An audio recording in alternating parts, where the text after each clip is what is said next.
Pitch report 360માં તમારું સ્વાગત છે. T20 વર્લ્ડ કપ તેના અંતિમ ચરણમાં પહોંચી ગયો છે. આપણે સેમીફાઇનલની ટોપ 4 ટીમ મળી ગઈ છે. સૌથી પહેલા ઇંગ્લેન્ડ સેમીફાઇનલ માટે ક્વોલિફાય થયું હતું, પછી સાઉથ આફ્રિકા, પછી ન્યુઝીલેન્ડ અને છેલ્લે ઇન્ડિયા. તો જે રીતે ટીમો ક્વોલિફાય થઈ હતી આપણે એ જ રીતે એ ટીમની વાત કરીએ. સૌથી પહેલા ઇંગ્લેન્ડ શાનદાર પ્રદર્શન કરીને સેમીફાઇનલ સુધી પહોંચી છે. છેલ્લા 5 વર્લ્ડ કપથી વર્લ્ડ કપ એડિશનમાં ટોપ 4 સુધી પહોંચ્યું છે. જે ગ્રુપ સીમાં હતું ત્યાં એક મેચ હાર્યું વેસ્ટ ઇન્ડિઝ સામે અને સુપર 8 માટે ક્વોલિફાય થઈ ગયું હતું. સુપર 8માં ઇંગ્લેન્ડે શ્રીલંકાને હરાવ્યું, પછી પાકિસ્તાનને હરાવ્યું અને છેલ્લે ન્યુઝીલેન્ડને, અને ત્રણેય ટીમને હરાવીને સેમીફાઇનલમાં પહોંચ્યું છે અનબીટન. તો અને આ જ ટીમ ઇંગ્લેન્ડ આપણને સેમીફાઇનલ 2માં ટકરાશે ભારત સામે વાનખેડેમાં. ઇંગ્લેન્ડનું સુપર 8માં પરફોર્મન્સ કેવું રહ્યું છે? પહેલી મેચ ઇંગ્લેન્ડ વર્સિસ શ્રીલંકા. ઇંગ્લેન્ડે પહેલા બેટિંગ કરતા 146 પર 9 હતા. જે હોસ્ટ ટીમ હતી શ્રીલંકા એને માત્ર 95માં ઓલ આઉટ કરી નાખેલું. પછી તેમની બીજી મેચ હતી પાકિસ્તાન સામે. પાકિસ્તાનને પહેલા બેટિંગ કરતા 165નો ટાર્ગેટ આપ્યો અને શરૂઆતમાં ઇંગ્લેન્ડની શરૂઆત થોડી ઢીલી હતી. ઇંગ્લેન્ડને જોઈએ એવું સ્ટાર્ટ નહોતું મળ્યું.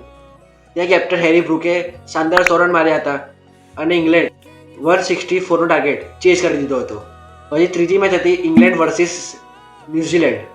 ન્યુઝીલેન્ડે પહેલા બેટિંગ કરતા 150 રન બનાવ્યા હતા અને 160નો ટાર્ગેટ આપ્યો હતો. તેના જવાબમાં ફરતી ઇંગ્લેન્ડનું ટોપ ઓર્ડર જે બરાબર રીતે પરફોર્મન્સ નથી કરી રહ્યું એ ફરતી ફેલ થયું. મિડલ ઓર્ડર અને લો ઓર્ડરમાં સારી બેટિંગ કરીને ઇંગ્લેન્ડ 160નો ટાર્ગેટ ચેઝ કરી ગયું.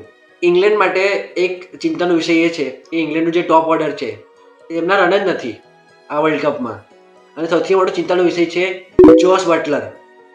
જોસ બટલરની છેલ્લી 4 ઇનિંગ જોઈએ તો સ્કોટલેન્ડ સામે 3 રન, કોલકાતામાં ઇટલી સામે 3 રન, શ્રીલંકા સામે 14 બોલમાં માત્ર 7 રન શ્રીલંકામાં, અને છેલ્લે પાકિસ્તાન સામે માત્ર 2 રન કર્યા છે. તો જો ઇંગ્લેન્ડને ફાઇનલ સુધી પહોંચવું હોય તો જોસ બટલર જે એમનો સૌથી અનુભવી પ્લેયર છે એમનું ચાલવું ખૂબ જરૂરી છે. અને જો પોઝિટિવની વાત કરીએ તો ઇંગ્લેન્ડના કેપ્ટન હેરી બ્રુક ખતરનાક ફોર્મમાં છે. પાકિસ્તાન સામે જ્યારે ટીમ સ્ટાર્ટિંગમાં પાવરમાં 3 વિકેટ પડી ગઈ હતી ત્યારે હેરી બ્રુક આવે છે. હેરી બ્રુક શાનદાર 100 રન મારે છે. ઇમ્પેક્ટ પ્લેની વાત કરીએ તો વિલ જેક્સ ઇંગ્લેન્ડ માટે ખૂબ ઘાતક સાબિત થયો છે. વિલ જેક્સ લો ઓર્ડર મહિને નંબર 6 અને નંબર 7 પર આવીને રન બનાવે છે અને જરૂરત પડે ત્યારે બોલિંગ કરીને વિકેટ બી લે છે. વિલ જેક્સના નામે એક world cup 4 player of the match નો રેકોર્ડ પોતાના નામે છે. જે આના પહેલા વોટસનના નામે હતો. વોટસનના બી 4 પ્લેયર ઓફ ધ મેચ હતા એક વર્લ્ડ કપમાં. વિલ જેક્સ અને એમના જે ઓલરાઉન્ડર છે સેમ કરન, જેકોબ બેથલ, રિયાન અહેમદ, લિયામ ડોસન અને જેમી ઓવર્ટન, ઇંગ્લેન્ડના આ ઓલરાઉન્ડર્સ ઇંગ્લેન્ડ માટે એક પોઝિટિવ સાબિત થયા છે. ઇંગ્લેન્ડ માટે સૌથી વધારે રન કેપ્ટન હેરી બ્રુકે બનાવ્યા છે, 228 રન બનાવ્યા. વિકેટની વાત કરીએ તો વિલ જેક્સ અને અદિલ રશીદ બંનેના નામે 8 વિકેટ છે. જો ઇમ્પેક્ટ પ્લેયરની વાત કરીએ ઇંગ્લેન્ડ માટે, હેરી બ્રુક કેપ્ટન તરીકે વર્લ્ડ કપમાં સદી ફટકારનારો પ્રથમ ખેલાડી બન્યો છે. અને વિલ જેક્સ બેટિંગ અને બોલિંગથી બંનેમાં ટીમનું સંતુલન જાળવે છે.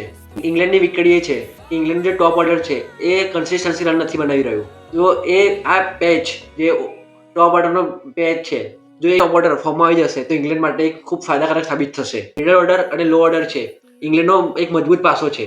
હવે બીજી ટીમ સાઉથ આફ્રિકા ગ્રુપ સ્ટેજથી સેમીફાઇનલ સુધી અનબીટન આવી રહી છે. પહેલી મેચ કેનેડા સામે 57 રનથી જીત્યું. બીજી મેચ અફઘાનિસ્તાન સામે 2 સુપર ઓવર અફઘાનિસ્તાન હાર્યું. ત્રીજી મેચ ન્યુઝીલેન્ડ સામે 7 વિકેટથી જીત્યું.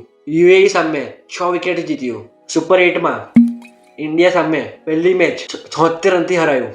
જ્યાં શરૂઆતમાં સાઉથ આફ્રિકાની 20 ઉપર 3 વિકેટ હતી ત્યાં પછી ડેવિડ મિલર અને ડેવલ બ્રેવિસની એક ખતરનાક પાર્ટનરશિપ અને આખું મુવમેન્ટ ચેન્જ થઈ ગયું. અને જ્યારે ઇન્ડિયા બેટિંગ કરવા આવ્યું તો શરૂઆતમાં લુંગી એંગીડી, કગિસો રબાડા, માકો યાન્સન આ ત્રણેય એટલી સટીક શરૂઆત આપી ઇન્ડિયાના બેટ્સમેનોને રન બનાવવાનો મોકો જ ના મળ્યો. આમનાથી ડરીને રહેવું પડશે. વેસ્ટ ઇન્ડિઝ સામે 9 વિકેટથી જીત્યા અને છેલ્લે ઝિમ્બાબ્વે સામે 5 વિકેટથી. આફ્રિકાની પહેલી મેચ છે સેમીફાઇનલ 1 કોલકાતામાં. Africa versus New Zealand. Unbeaten Africa છે ભાઈ. સાઉથ આફ્રિકા માટે સૌથી વધારે રન બનાવ્યા છે કેપ્ટન એડમ માર્ક્રમે. આફ્રિકા માટે સૌથી વધારે વિકેટ લીધી છે લુંગી એંગીડીએ.